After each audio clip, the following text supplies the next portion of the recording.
No capítulo 202 de One Piece, a imagem de uma criatura gigantesca surge, algo que lembra uma serpente, mas não é uma cobra. É um verme colossal do deserto. Cada um dos 5 anciões, os Gorosei, é conhecido por ter descendência direta da realeza de um dos 20 países fundadores do governo mundial. Mas entre eles, há um indivíduo que merece nossa atenção especial, Saint Jeffer Jupiter.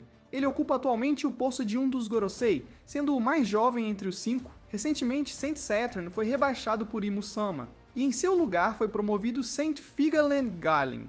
E é nesse momento que descobrimos algo importante. Existe uma rivalidade ferrenha entre Garling e Jupiter. Não foram poucas as vezes em que Jupiter demonstrou uma reação violenta sempre que o nome da família Figaland era mencionado. No capítulo 1125, quando Garling foi promovido ao cargo de novo ancião, vimos que Saint Peter também reagiu mal. Não por medo, mas claramente incomodado com as novas ordens. Essa insatisfação escancarou uma desunião dentro do alto escalão, e nos leva a crer que muitas intrigas ainda estão por vir nessa nova engrenagem girando sob o comando de Imu-sama. Saint Jupiter, como já foi mencionado, possui os poderes de uma Akuma no Mi, do tipo modelo verme do deserto, uma criatura que não vive em floresta nem no oceano, mas nas dunas escaldantes do deserto. E se existe um reino com conexão direta com ele, esse reino é Alabasta, a ilha desértica onde tudo é areia. E por falar em Alabasta, o desaparecimento da rainha Nefertari Lili continua sendo um mistério não resolvido. E eu acredito fortemente que isso está ligado ao passado de Saint Jupiter. Vamos analisar essa teoria mais a fundo agora mesmo. Com um copo na mão de café, bora mergulhar nesse caos juntos. Uma coisa que a gente precisa entender. O governo mundial passou por várias reformulações desde sua fundação. Os Gorosei são designados para comandar áreas específicas do mundo: ciência, meio ambiente, justiça, finanças e agricultura. Com a saída de Saturn, Galen assumiu a área da ciência. E claro, ao ocupar esse posto, ele também recebeu os benefícios da imortalidade e da regeneração sobre-humana, características que já vimos antes nos anciões. Isso mostra que no passado, cada um desses membros teve que lutar e derrotar seus antecessores para assumir o cargo. E essa batalha não é só por poder, é pela eternidade. Ser um ancião significa ser imortal, praticamente invencível, com um poder tão absurdo que apenas 2 tipos de haki seriam capazes de feri-los.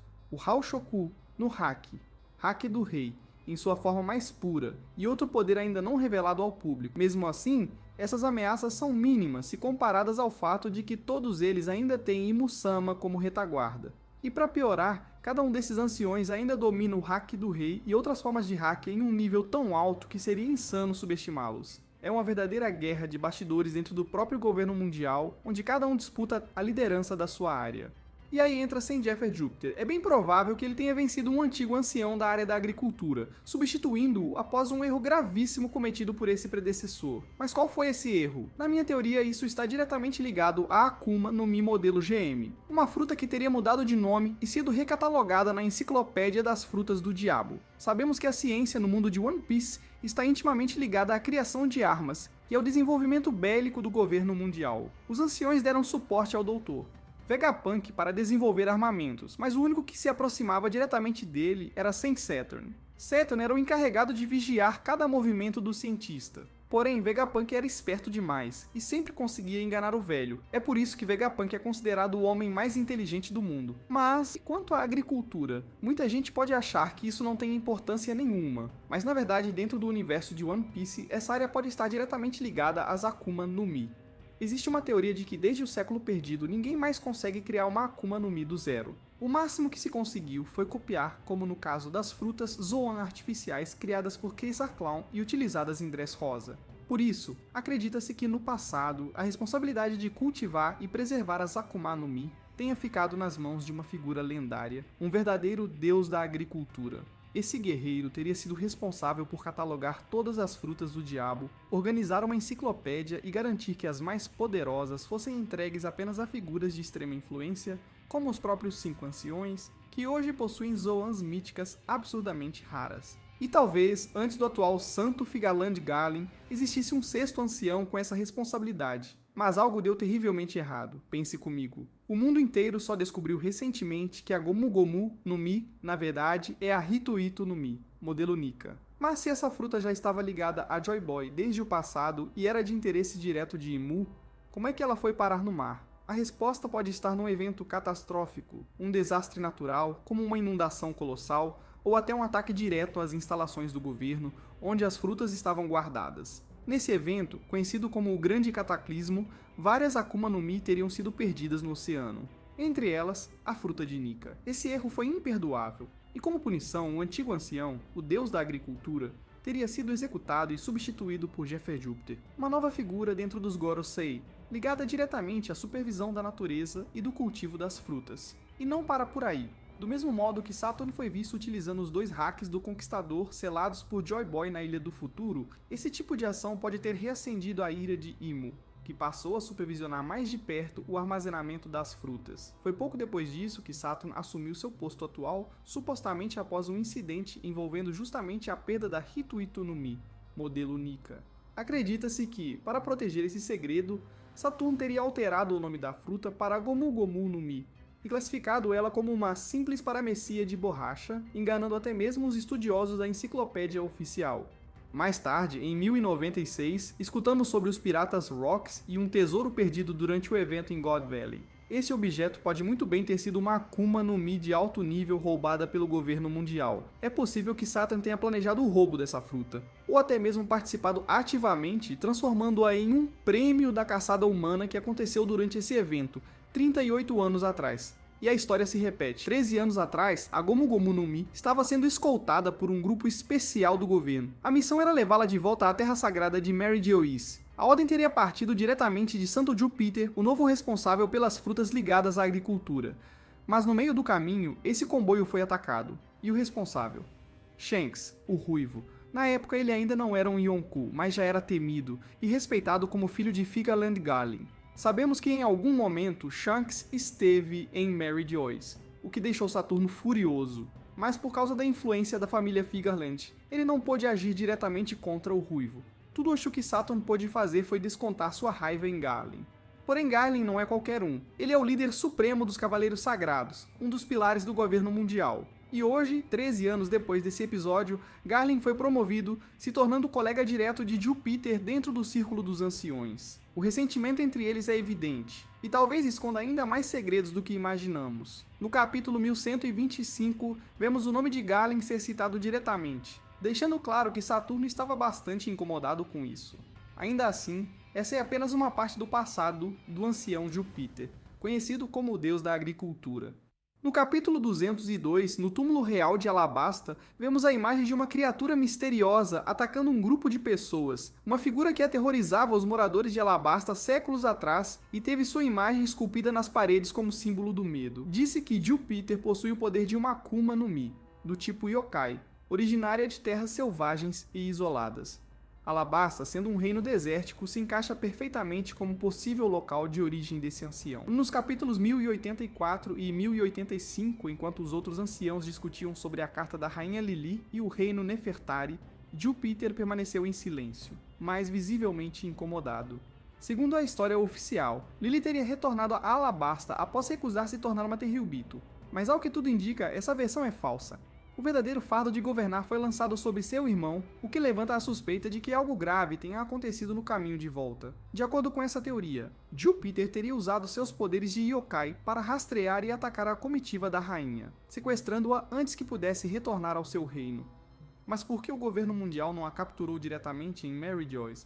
Porque isso mancharia a imagem dele. Se a notícia da desaparição de Lili se espalhasse, a responsabilidade cairia diretamente sobre o governo. Por isso, forjaram uma narrativa, a de que ao se aproximar de Alabasta, Lili teria sido atacada por um monstro criado pelos poderes de Jupiter. Após o ataque, Jupiter teria levado Lili de volta à Terra Sagrada e a entregue a Imo. Curiosamente, a mesma estratégia parece ter sido usada recentemente na tentativa de sequestro da princesa Vivi. Isso levanta a possibilidade de que algo semelhante tenha ocorrido há 800 anos, quando os reis dos 20 reinos cravaram suas espadas em Mary Joyce. Lili teria se recusado a participar, e por isso sua espada não está entre as demais. Ela foi entregue a Imo, junto com a própria Lili. Hoje, a espada de Lili aparece na Sala das Flores, ao lado de um quadro nostálgico. Recentemente, vimos Imo tomar o corpo da misteriosa Gunko para transferir sua alma, manifestando-se como uma entidade demoníaca com um poder assustador. Gunko parece ter ligação com Brook, sendo descrita como capitã da Guarda Real. Pela forma como ela trata Brook, Doltenkish dá a entender que era uma princesa do reino que ele protegia. Infelizmente, esse reino foi destruído por relâmpagos. Imu então a capturou e a transformou em sua serva, forçando-a a se juntar aos Cavaleiros Sagrados. Tudo isso nos leva a crer que Lili passou por algo semelhante. Júpiter seria o responsável direto pelo seu sequestro durante o retorno a Alabasta. Já Saturno promete ser outro ancião com diversos segredos obscuros ligados às Akuma no Mi, controladas pelo governo mundial. Como deus da agricultura, Júpiter era o guardião da Gomu Gomu no Mi, mas ele perdeu essa fruta durante a missão de escolta liderada por Hushu. A falha o deixou furioso, e o prisioneiro foi severamente punido por isso. Além disso, Júpiter alimenta um ódio profundo pelo clã Figaland, que ele acredita ter roubado o poder do deus Nika de suas mãos. Agora, só nos resta esperar que o passado da rainha Lili seja, enfim, revelado. Principalmente se for confirmado que ela foi sequestrada por Júpiter usando os poderes da Akuma no Mi. Agora me diz aí, tu se lembra qual número é de qual? Por exemplo, qual é o número do Sen Etambaron? Mostra aí se tu é raiz de One Piece e comenta aqui embaixo. Neste vídeo eu vou te entregar informação de qualidade com direito à teoria pesada e visão além do alcance. Os 5 anciões que a gente viu até agora representam criaturas demoníacas ou feras mitológicas de várias culturas ao redor do mundo, tipo o Sen Saturn, que está ligado à figura de uma aranha com cabeça de boi no folclore japonês, ou até um javali demoníaco no folclore ocidental. Por trás dessa aparência de yokai tem um significado cabuloso. Você já se perguntou por que eles lembram gado, aves e até insetos? Primeiro motivo, porque eles veem os humanos como vermes. E isso está escancarado no jeito que falam e agem. A arte do mestre Eiichiro Oda transforma essa ideia numa parada magnética. Ele transforma os humanos em insetos, gado, ou seja, seres inferiores, enquanto os anciões são tratados como divindades. E se liga, o próprio Oda deixa pistas de que um deles é o mais poderoso. Muita gente não pegou isso, mas como bom analista de One Piece, eu vou abrir teus olhos. A diferença entre os santos místicos e os latinos nos círculos mágicos está justamente na numeração gravada neles. Todos os santos místicos têm círculos idênticos, tipo Sommer e Gunko, que apareceram no castelo Aros. Depois veio Gunko, com o mesmo círculo que o Sommer e o Killenham usaram. Esses círculos também são parecidos com o círculo gigante no altar do santuário Menchoi, onde os 5 anciões passaram rumo à Ilha do Futuro. Mas o ponto de chegada era diferente. Cada ancião surgiu num círculo específico, ao contrário de Samrock e Gonko, que dividiram o mesmo. Ou seja, existe uma hierarquia entre os 5 anciões, e os números marcados não representam igualdade como muita gente acha. Saca só, Jagacia Saturn é o número 5, representa o planeta Saturno. Marcus Mars é o número 4. Representa Marte. Topman Warcury é o número 3, representa Mercúrio. Itambaron V, nos Juro, é o número 2, representa Vênus. E o chefão, Saint Shepard Júpiter, é o número 1, representa Júpiter. Detalhe, ele é o único com o cabelo inteiro branco e intacto. Já o Saturn é o mais idoso visivelmente. Mais idade, meu parceiro, não define poder. Todos eles aparentam ter mais de 100 anos, tipo Saturn, que apareceu com a mesma aparência há mais de 200 anos. Isso indica que os anciões vivem há séculos, talvez manipulando o tempo ou sendo abençoados por alguém muito acima deles. E esse alguém só pode ser o próprio Imu-sama, o rei do mundo. Para nós, meros mortais, o auge do poder é entre os 40 e 59 anos. Mas tem exceções, tipo o Barba Branca, que era um verdadeiro monstro até de bengala. Eles são seres que quebram todas as regras da humanidade. E aqui vem o detalhe que passou batido pra muita gente. Mesmo sendo o mais velho, o Saturn teve que obedecer a uma ordem dos outros anciões durante um ritual. Parecia que ele tomou um tapa moral, irmão. Deixou claro, ele não é o mais influente ali. E no fim ainda se ferrou bonito por cumprir as ordens de Imu-sama. Tudo isso fortalece a teoria de que os números indicam poder e hierarquia. Se fossem todos iguais, pra que numerar? Então, se o número 5 não é o mais forte, bora inverter. O número 1, Sen Júpiter, é o mais forte, o mais completo, o mais especial de todos. Agora vamos mais fundo nessa loucura. Vamos olhar para a verdadeira forma deles. Saturn é uma aranha com cabeça de boi. Mars é uma ave, tipo um galo. O Arcuri é um porco. Nujuro é um cavalo. Todos têm algo em comum, são animais domesticáveis. Gado e aves que a humanidade usa há milênios. E segundo os gigantes Dory e Brog, a forma final dos anciões é igual às feras selvagens de Elbaf, bichos que nunca foram domesticados. Na cultura popular, gado e aves não são criados por carinho, mas para trabalho e abate. No fim, o ser humano mata esses animais. Cavalos e bois puxam carroça, e depois viram bife. Galinhas e porcos são criados para morrer no prato. E dizem que o espírito deles se transforma numa alma vingativa, voltando como demônios sedentos por vingança. É isso que os anciões são. gado e aves demoníacos, que odeiam os humanos e nos veem como vermes inúteis. A crueldade da humanidade transformou esses bichos em monstros sedentos por sangue. Isso aí mostra o lado sombrio do ser humano. O que a gente odeia neles é só o reflexo do que há de pior dentro da gente. E se liga, 4 dos anciões são gado e aves divinizados. Só um foge disso. O número 1, Júpiter. O Júpiter é um verme. Sim, exatamente o tipo de criatura que os outros odeiam. Verme é usado como isca, fica preso no anzol, se contorce de dor e ainda é devorado no fim. É tortura pura. Comparado ao gado, que morre rápido, o verme sofre bem mais. Parece até coisa de karma budista, né? E isso conecta com as técnicas do Zoro, que também tem pegada budista. O verme representa a criatura com mais dor acumulada, mais rancor causado pela humanidade. E é por isso que Oda colocou Júpiter como número 1. A obra sempre falou de karma, os oprimidos se levantando contra os opressores e buscando liberdade. Quer exemplo? Lembra do Fischer Tiger e do Arlong? O Fischer era um tritão que foi escravizado, fugiu e voltou para libertar seus irmãos. A rebelião dele abriu caminho para a liberdade de escravos humanos também, como a Hancock e a Koala. O medo no rosto da Koala era o mesmo de um animal prestes a morrer. Ela teve que esconder tudo por dentro para sobreviver entre os Tenryubitos. E o ódio do Arlong veio exatamente disso. Arlong odiava os humanos, simples assim, e não era pouco não, viu? Ele pegou todo aquele rancor acumulado por anos de abuso e transformou em tirania. Se achava superior e passou a pisar em cima dos próprios humanos. Essa é a lógica dos 5 anciões. Antes eram vítimas. Agora são os monstros da vez. É o retrato perfeito de uma sociedade podre, onde o ciclo da opressão só muda de lado, mas nunca acaba. Os humanos fizeram essas feras sofrerem, e agora estão pagando o preço. E aí entra ele, o brabíssimo Santo Júpiter, o mais forte dos 5, e também o mais cruel. Sabe por quê? Porque enquanto os outros representam vaca, galinha, animais domesticáveis, ele representa o verme, a criatura mais frágil, nojenta e esquecida por todos. E justamente por isso, é quem carrega mais ódio no coração. E olha só, ele carrega o número 1 no corpo. Coincidência? Nada. Isso só mostra que ele é o chefão supremo dessa cúpula demoníaca. No vídeo anterior eu já tinha falado, cada ancião representa uma dor diferente, uma vingança, um trauma. Mas o Júpiter, esse aí é o combo completo. É como se todos os rancores do mundo tivessem encarnado num só corpo. Ele é a crueldade humana elevada à forma mais monstruosa. Por isso que mesmo sem levantar um dedo no mangá, o bicho já impõe respeito só com o olhar, sempre em silêncio, sempre na dele, mas com aquele peso, aquele olhar que carrega séculos de sofrimento.